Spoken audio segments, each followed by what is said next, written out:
Willow Creek Springs presents Healthy Living with your host, Joe Grumbine.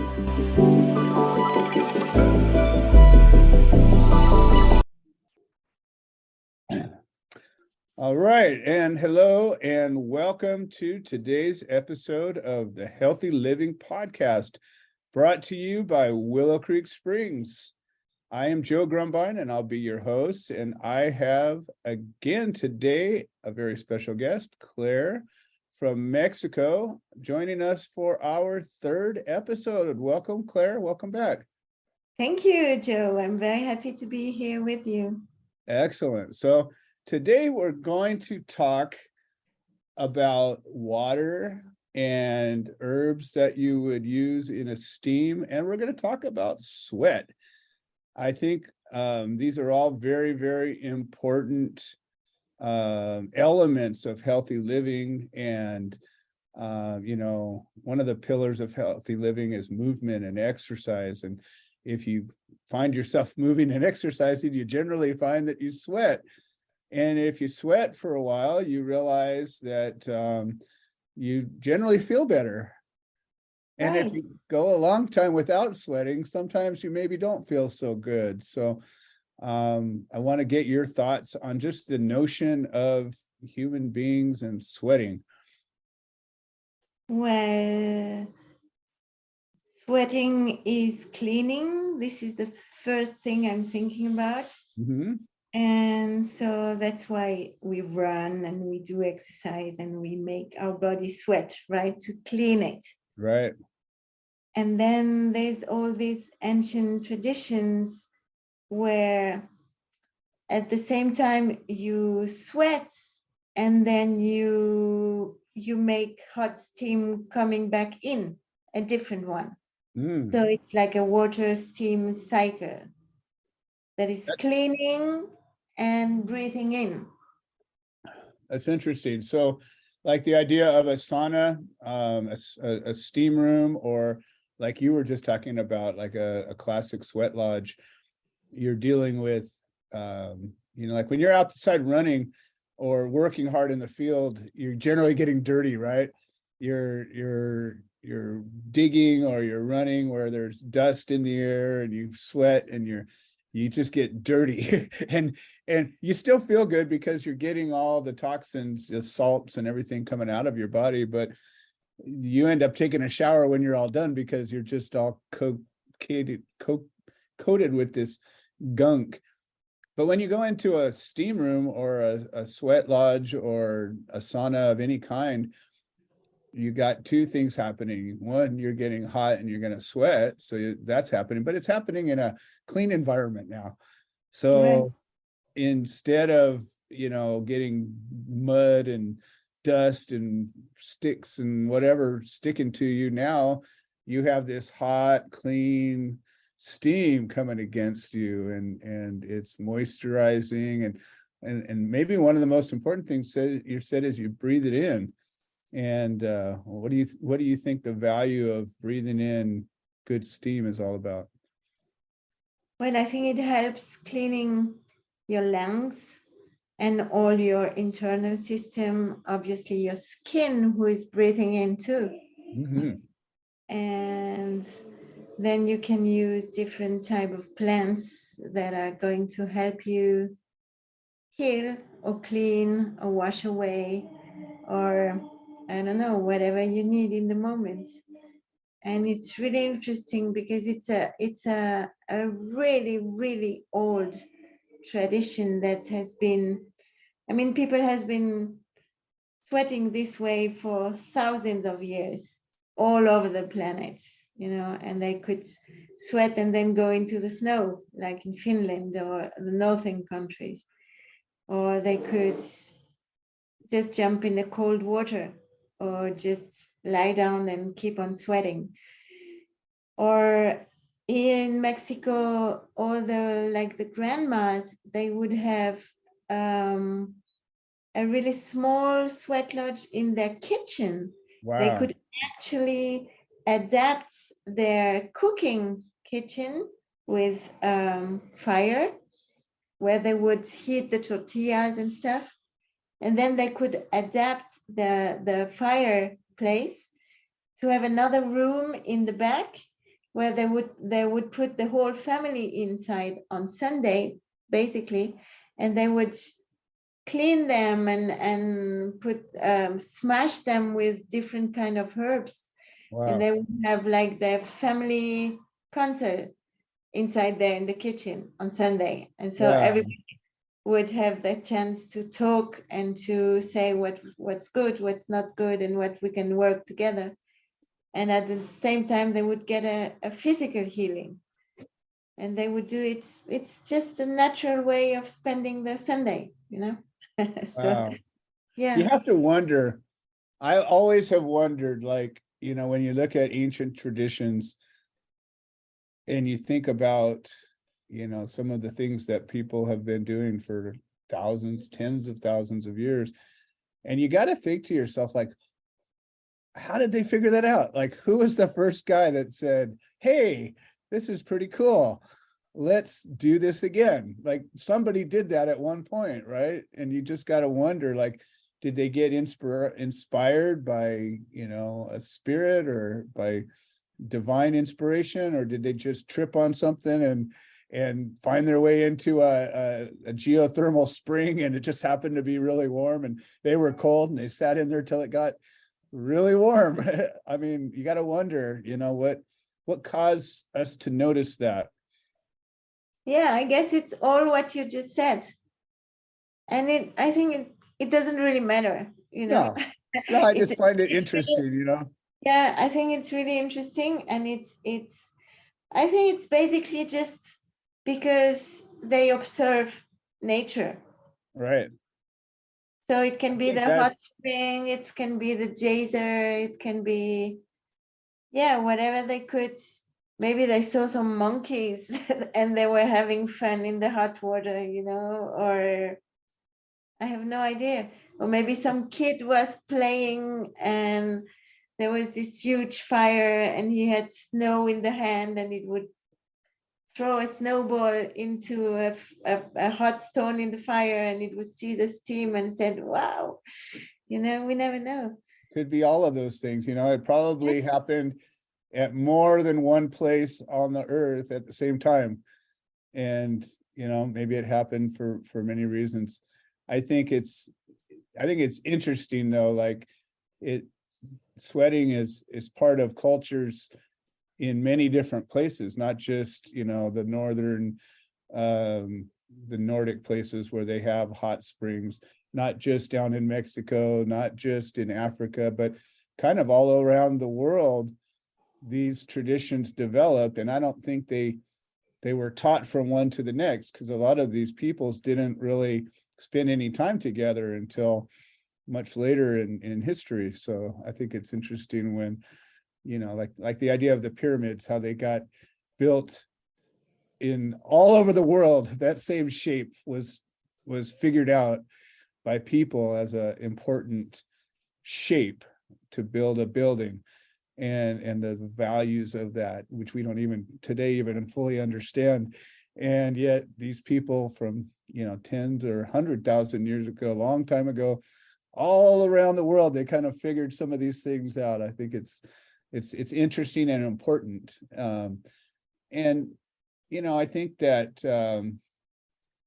the notion of just feeling good or feeling that there's something important about it. You know, sometimes things that are good for you don't feel good. Like when you get into a good sweat, sometimes it gets downright uncomfortable, right? I mean, I've been in sweat lodges where it was so hot I wasn't sure if I was going to be able to stay in there, you know, and you try to breathe and it's just like literally breathing through your hand right on the bottom of the earth, just try to catch a little bit of cool enough air so you don't have to leave, because you don't want to leave, but it's so hot.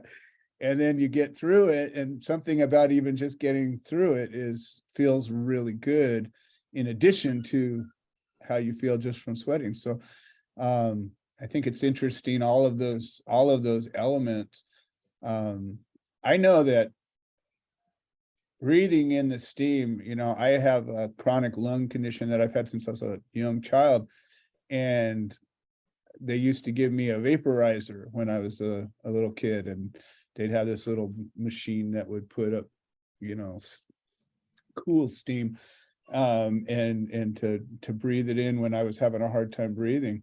But now I go into my sauna, and of all the things I've done in my life for me ever in my whole life, I got a sauna a couple years ago, and it was the one thing I can say that I did for myself that was the best thing I've ever done.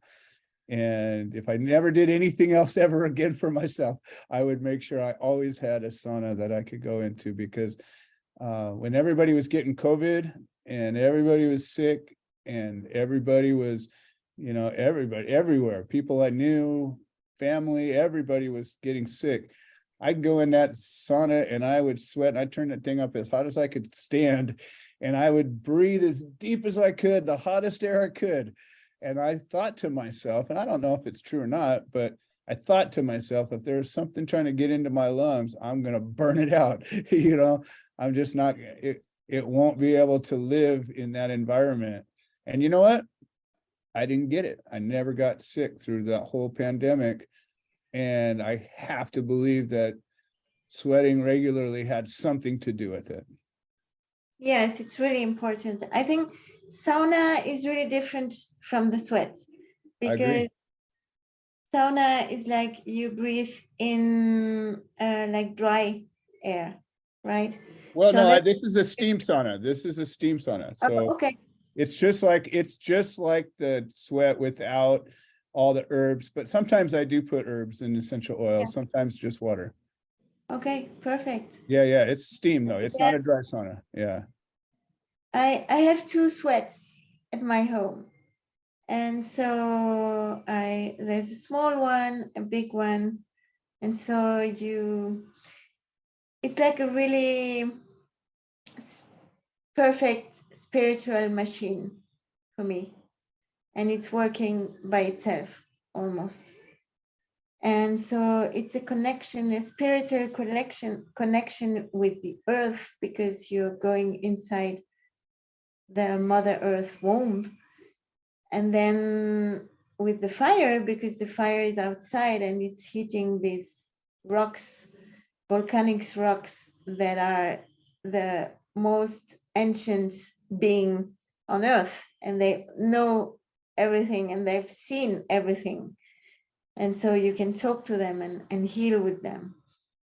And then, of course, the water. And we have the water outside because there's a river flowing there. And then we have the steam inside. And the chi, the air that you are breathing, and that's the energy, the wind.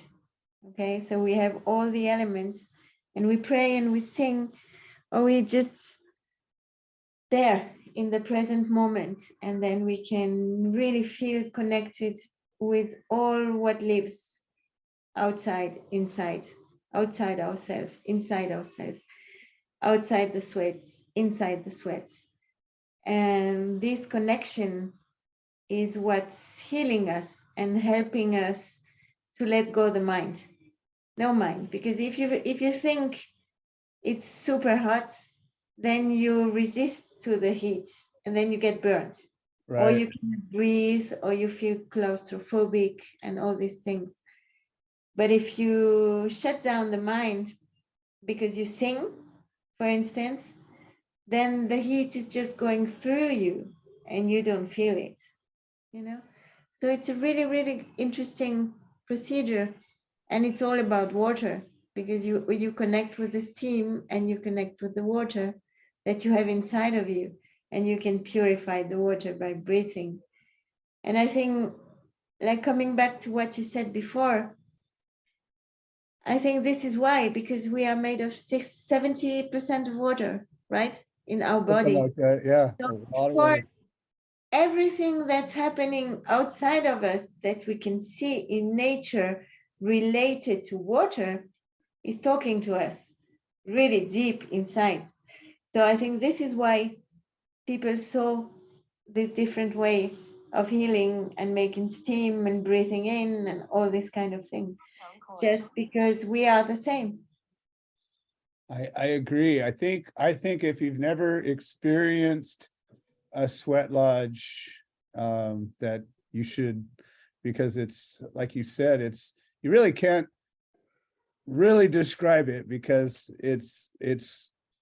there's so much going on, and like you said, it's like a womb. I mean, when you look at this thing, regardless of how big or small it is, most of the time, if it's a good group of people, you're going to fit more people in that than you would ever think could even fit in there.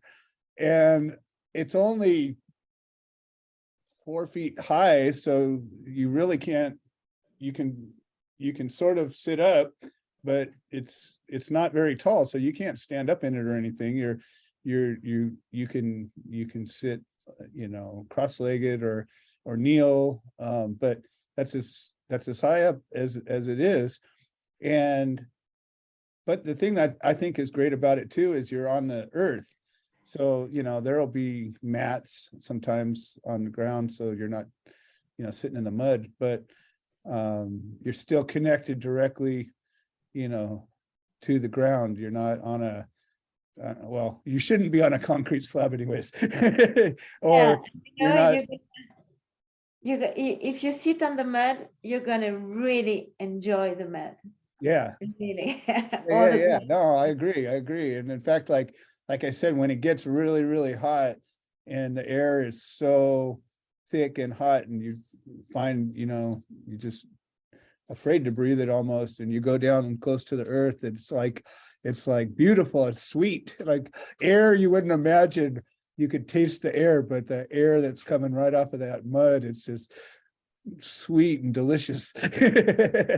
And I think a lot of it has to do with, like you said, being mindful, and at the same time kind of being mindless, where on one level you're aware of things that you might not be aware of unless you were in a place that you didn't have a lot of distractions, all buzzing around you, and you can only notice some of the things that you could notice in an environment like that. Like, I remember one sweat where it was really a hot sweat and people were leaving, and I found that I was able to stay in it. But I can remember like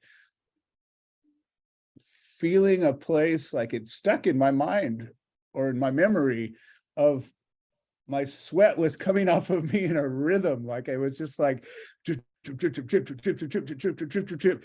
And I was like, wow, like that's my body just doing its thing, and I didn't tell it to do it. I couldn't control it. I couldn't tell it to do it or not do it, but it was keeping me cool enough to be in there by doing that. And I was like, I was aware of it in a way that I'd never been aware of myself sweating before. And it was great. It was like, it was one of those things that I remember today, like you think about things you remember, little snippets that you remember from places you've been or people that you were around, or something somebody said, and they're usually odd little things, right? Like you don't remember in great detail every little thing. You capture little moments sometimes, and you go, oh yeah, that I remember how that felt, or I remember that whatever that thing. And that's a thing that to me was like really present.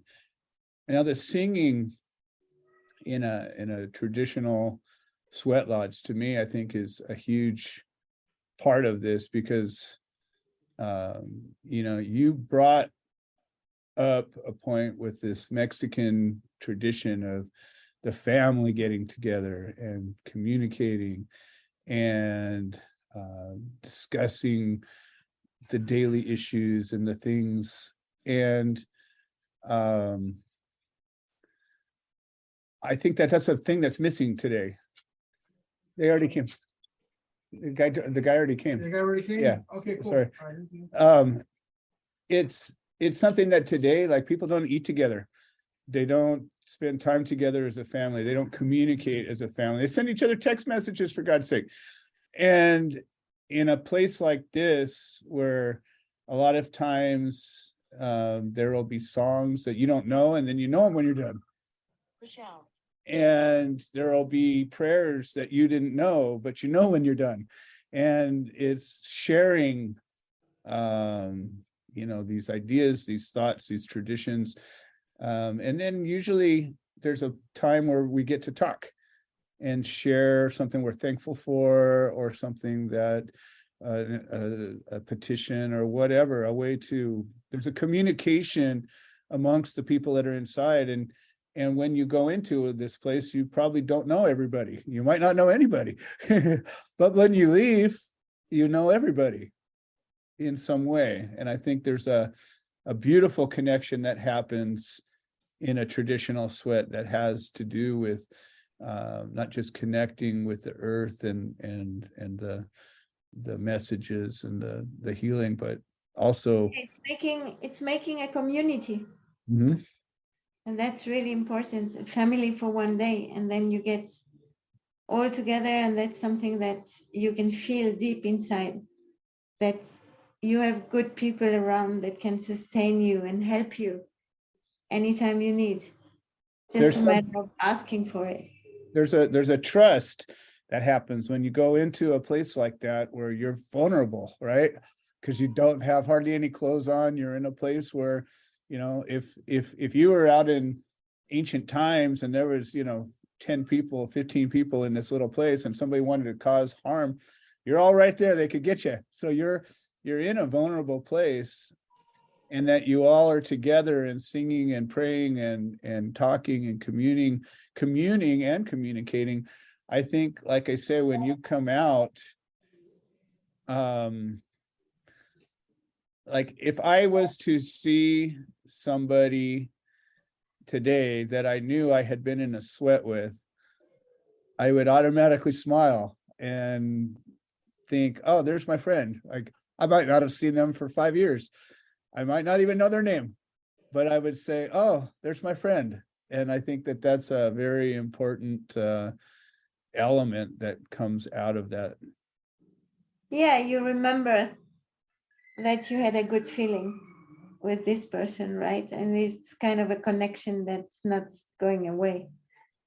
So that's good. And that's all what sacred things are about. Like, to make us feel safe and protected, Mhm. and surrounded by good people.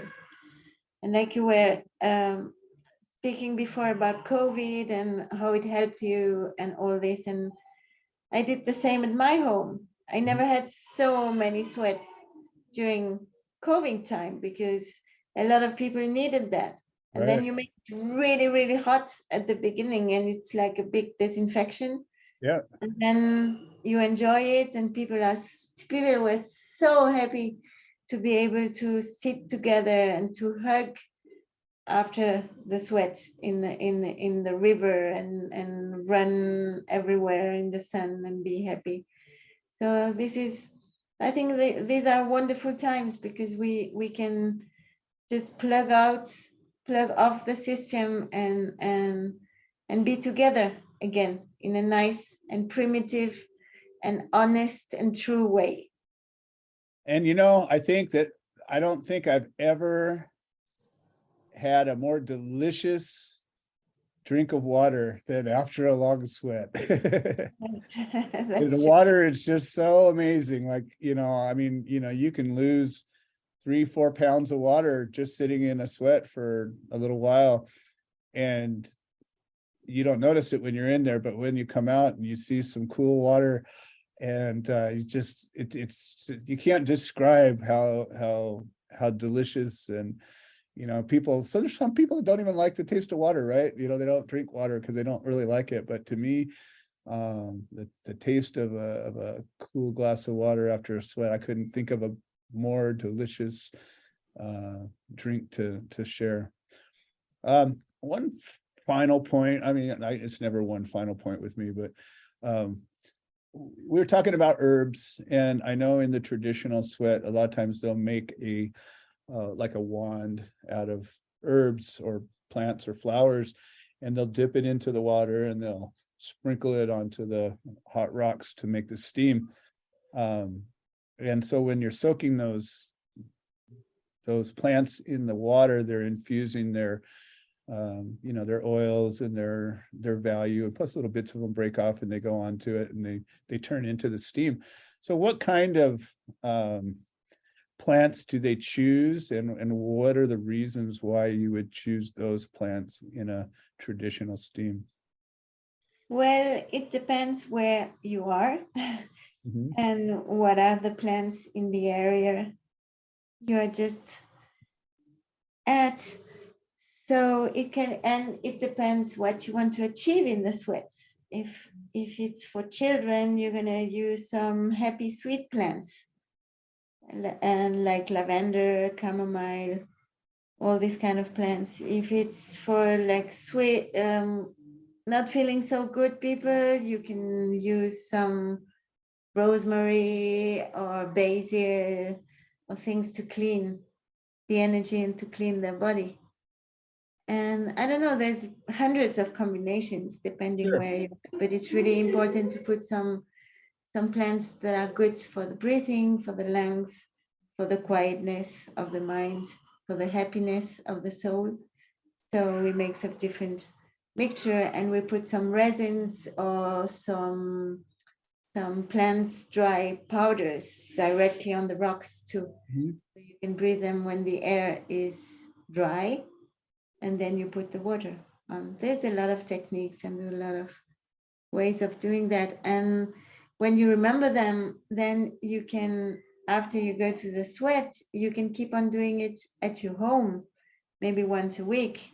And you can just boil some water and put the plants or the oils inside, and then you go to your shower and you just take this hot bucket of water, and then you smell it, and then when it's getting cooler, then you rinse with it, and you keep all these oils and plants inside the body till the next morning. And it's really good to do that. It's like a Love it. personal shower sweat I love every it. once in a while.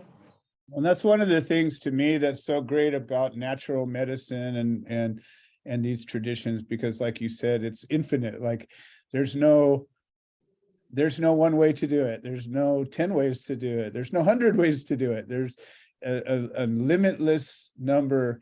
You got to wonder how many family traditions of a sweat are there in the world. There's probably 100,000 different family traditions that all do it a particular way that has to do with how they did it at the time, the plants that were available, the knowledge of different, like you say, resins and powders and all the different things that there are.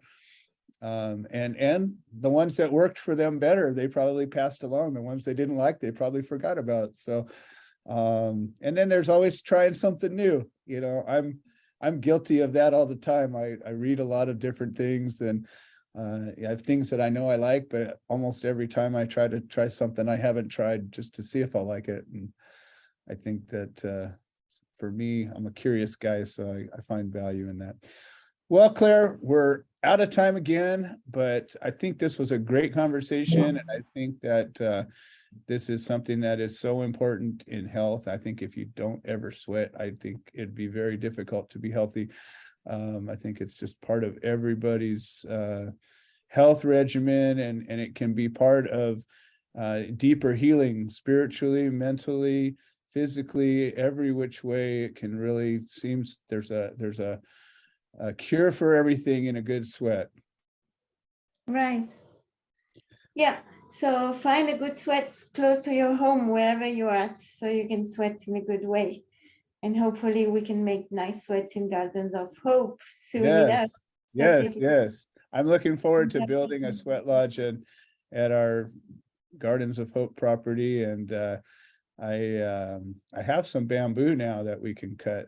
My bamboo has grown, so I have some real bamboo. So that I don't know if I have enough, but I'm looking for other places to get some. Super. Well, Claire, I am excited that you're kind of beginning to get out there and you're sharing your knowledge and your healing with other people. You're going to be coming out and bringing workshops and some holistic experiences. So how does somebody get a hold of you if they want to reach out? Well, they can write to me in my Gmail address, and that's Del Sol Medicina, DelSolMedicina @gmail.com, or the same name in Instagram. And I'm so happy we could talk again and share some words together. And I thank so much all the people that had the patience to listen to us. I don't think they're going to have any trouble. I think it's interesting. And I think for people that don't know anything about this, this is actually very interesting. So Claire, thank you so much for being a part of this and being a part of our community. And I'm looking forward to the next time. Thank you, Joe. All right. We'll talk soon. Bye-bye.